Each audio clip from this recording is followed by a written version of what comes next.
నమస్కారం. వివాహ బంధం అనేది చాలా ప్రత్యేకమైనది. కానీ కొన్నిసార్లు ఆ బంధాన్ని కొనసాగించడం అసాధ్యమనిపించవచ్చు.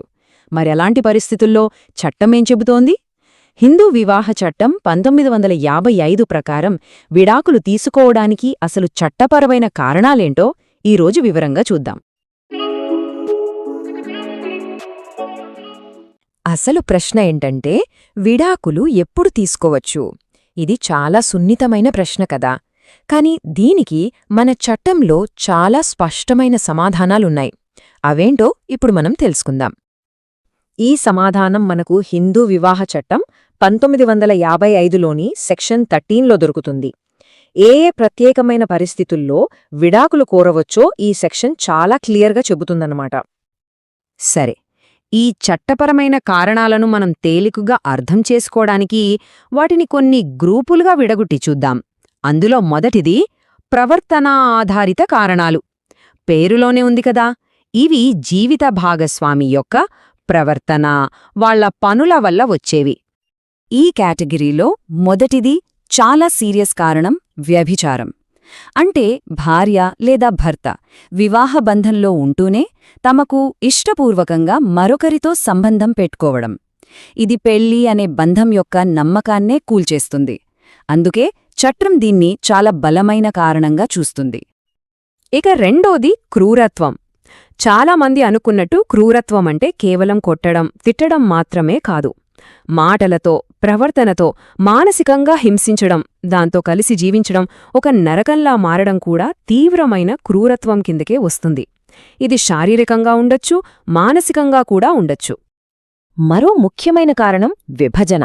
అంటే ఎలాంటి సరైన కారణం చెప్పకుండా బంధాన్ని తెంచుకోవాలనే ఉద్దేశంతో ఒకరు మరొకరిని వదిలేసి వెళ్ళిపోవడం. అయితే ఇక్కడ గుర్తుంచుకోవాల్సిందేంటంటే, ఇది కొన్ని రోజులు దూరంగా ఉండటం కాదు, ఇది చాలా కాలం పాటు కొనసాగాలి. మరి ఆ చాలా కాలమంటే ఎంత? చట్టం ఇక్కడ చాలా స్పెసిఫిక్గా ఉంది. కనీసం 2 సంవత్సరాలు, అవును, కంటిన్యూస్గా 2 ఏళ్లపాటు దూరంగా ఉండాలి. ఈ టైం పీరియడ్ వల్లే ఇది మామూలు ఎడబాటు కాదని, విడాకులకు దారితీసే సీరియస్ కారణమని చట్టం గుర్తిస్తోంది. అందుకే ఈ 2 ఏళ్లనేది చాలా కీలకం. ఈ ప్రవర్తన ఆధారిత కారణాలలో లాస్ట్ పాయింట్ మత మార్పిడి. అంటే పెళ్లి చేసుకున్నప్పుడు హిందువుగా ఉన్న భార్య లేదా భర్త ఆ తర్వాత వేరే మతంలోకి మారితే హిందువుగా ఉన్న భాగస్వామి విడాకులు కోరడానికి ఇది ఒక చట్టబద్ధమైన కారణమవుతుంది. ప్రవర్తనకు సంబంధించిన కారణాలు చూశాం కదా. ఇప్పుడు రెండో కేటగిరీకి వద్దాం, పరిస్థితి ఆధారిత కారణాలు. ఇవి ఒకరి తప్పు వల్ల వచ్చేవి కాదు, వాళ్ల ఆరోగ్యం లేదా వాళ్ల స్టేటస్కు సంబంధించిన తీవ్రమైన పరిస్థితుల వల్ల ఏర్పడతాయి. ఇందులో మొదటిది మానసిక వ్యాధి. అయితే ఇది ఏదో చిన్నపాటి మానసిక సమస్య కాదు. చట్టం ప్రకారం అది చాలా తీవ్రమైన, నయం చేయలేని మానసిక రుగ్మత అయి ఉండాలి. దానివల్ల వాళ్లతో కలిసి బతకడం అసాధ్యం అని కోర్టులో నిరూపించగలగాలి. మానసిక ఆరోగ్య సమస్యల్లాగే కొన్ని తీవ్రమైన శారీరక వ్యాధులు కూడా విడాకులకు కారణం కావచ్చు. ముఖ్యంగా నయం చేయలేని, ఒకరి నుంచి ఒకరికి వ్యాపించే తీవ్రమైన అంటువ్యాధులు. ఇక్కడ కూడా ఆ వ్యాధి వల్ల కలిసి జీవించడం అసాధ్యం అనేదే మెయిన్ పాయింట్. ఇక మనం చివరే చాలా అరుదుగా జరిగే కొన్ని అసాధారణమైన పరిస్థితుల గురించి మాట్లాడుకుందాం. ఇవి చాలా రేర్గా జరుగుతాయి, కాని జరిగినప్పుడు ఇక ఆ వ్యక్తి వివాహ బంధంలో లేనట్టే అని చట్టం భావిస్తుంది. దీనికి ఒక మంచి ఉదాహరణ సన్యాసం తీసుకోవటం. అంటే భార్య లేదా భర్త ఈ ప్రాపంచిక జీవితాన్ని, బంధాలను పూర్తిగా వదిలేసి సన్యాసిగా మాడిపోవటం అన్నమాట. అలాంటప్పుడు వివాహ బంధం దానంతటదే ముగిసినట్టుగా చట్టం పరిగణిస్తుంది. ఇది నిజంగా ఒక యునీక్ గ్రౌండ్.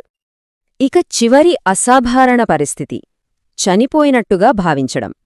ఒకవేళ భార్య లేదా భర్త కనిపించకుండా పోయి వాళ్ల గురించి చాలా కాలంపాటు ఎలాంటి సమాచారం లేకపోతే అప్పుడు వాళ్లు ఇక జీవించి లేరని చట్టం ఒక అంచనాకొస్తుంది. మరి ఆ చాలా కాలమంటే ఎంత? ఇక్కడ కూడా చట్టం చాలా క్లియర్గా చెప్తోంది, 7 సంవత్సరాలు.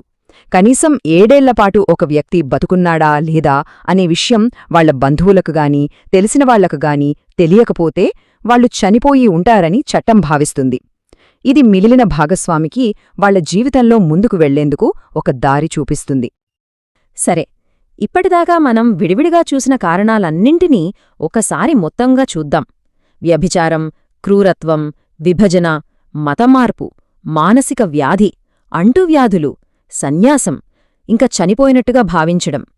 ఈ లిస్టు చూస్తేనే మనకర్థమవుతోంది చట్టం ఎంత సీరియస్ విషయాలను మాత్రమే పరిగణనలోకి తీసుకుంటోందో.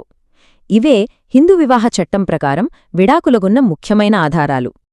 ఇంత సమాచారం తెలుసుకున్న తర్వాత ఫైనల్గా మనం గుర్తుంచుకోవాల్సిన విషయమేంటి? ఈ చట్టపరమైన కారణాల వెనుక అసలు ఉద్దేశమేమిటి? మనం అర్థం చేసుకోవాల్సిన కీలకమైన విషయం ఒక్కటే. చట్టం దృష్టిలో విడాకులు అనేది చిన్న విషయం కాదు. అందుకే చాలా తీవ్రమైన, నిరూపించగల కారణాలు ఉన్నప్పుడు మాత్రమే ఈ మార్గాన్ని ఇస్తుంది. ఒక రకంగా చెప్పాలంటే ఇది వివాహ బంధాన్ని గౌరవిస్తూనే నిజంగా కొనసాగించలేని బంధాల నుంచి బయటపడటానికి ఒక దారి చూపిస్తుంది. మరి ఈ కారణాల్లో ఏదైనా ఒకటి ఉంటే నెక్స్ట్ స్టెప్ ఏంటి? అసలు కోర్టులో విడాకుల ప్రాసెస్ ఎలా ఉంటుంది?